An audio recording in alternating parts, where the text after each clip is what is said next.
রাস্তায় চলছেন, হুট করে ডানে বামে তাকিয়ে দেখবেন কেউ নির্বিকার মূত্রত্যাগ করে দেয়াল ভিজিয়ে দিচ্ছেন, কেউ বা বেখেয়ালি মনে পানের পিক বা থুতু ফেলছেন রাস্তায়, বাসে বা অফিসের দেয়ালে। কেউ আবার জনসমাগমের মাঝেই মাথা উঁচিয়ে সিগারেট ধরিয়ে হাঁটছেন। অথচ এসব বিষয়ে দেশে সুনির্দিষ্ট আইন আছে, আছে সিটি কর্পোরেশনের নিষেধাজ্ঞাও। কিন্তু কে শোনে কার কথা?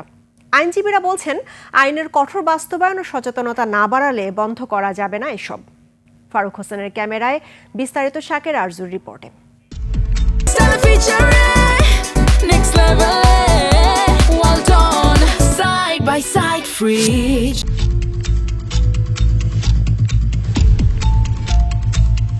সন্তান নিয়ে স্কুলে যাচ্ছেন মা, হঠাৎ রাস্তার পাশে কেউ মূত্রত্যাগ করছে।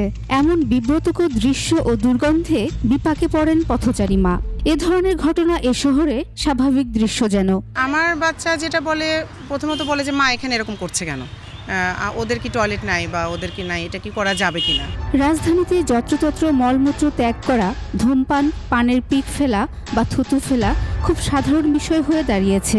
এ যেন যেমন খুশি তেমন চলা। আমাদের জন্য ভালো একটা সিভিক সেন্স থাকে যে এখানে আমাদের যদি কোনো ইমার্জেন্সি থাকে আমরা অবশ্যই পাবলিক টয়লেট ব্যবহার করব। আইন তৈরি করা হয় শুধু তৈরি করা এর জন্য না, আইন মানা উচিত আমাদের। জায়গায় জায়গায় যদি পাবলিক টয়লেটটা হয় তাহলে আমাদের এই সমস্যাটার সম্মুখীন হতে হয় না।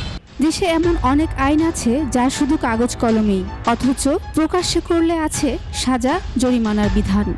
পানির পিক, তারপরে যত্রতত্র মল ত্যাগ করা, বিশেষ করে প্রস্রাব করা, এটি তো পাবলিক নিউসেন্স। বহু আগ থেকেই আইন আছে। ধূমপান যত্রতত্র করলে, পাবলিক প্লেসে করলে, এটা এখন বর্তমানে আইন, if I am not wrong 2000 টাকা জরিমানা। আগে এটা কম ছিল, এখন বাড়িয়েছে, কিন্তু কেউ মানছে না।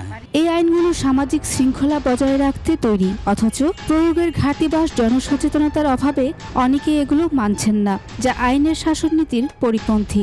দণ্ড লাগবে, শাস্তির আওতায় না আনলে কিছুই হয় না। আর সবচেয়ে বড় কথা, আমরা লজ্জাহীন একটা জাতির, আমাদের লজ্জা নাই।